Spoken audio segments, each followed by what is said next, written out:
బాధాలన్నీ రాయబోతే పల్లవి, కన్నీళ్ళే రాసుకున్నవి చరణాలవి.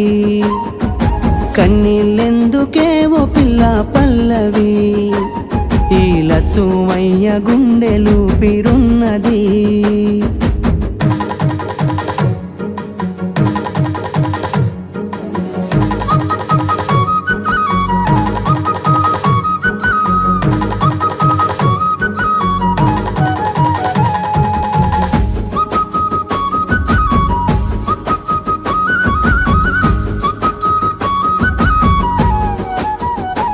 నా మనసులోని మాట నీకెట్టా చెప్పాలంటూ మోమాటంతో నలుగుతూ ఉన్నవి.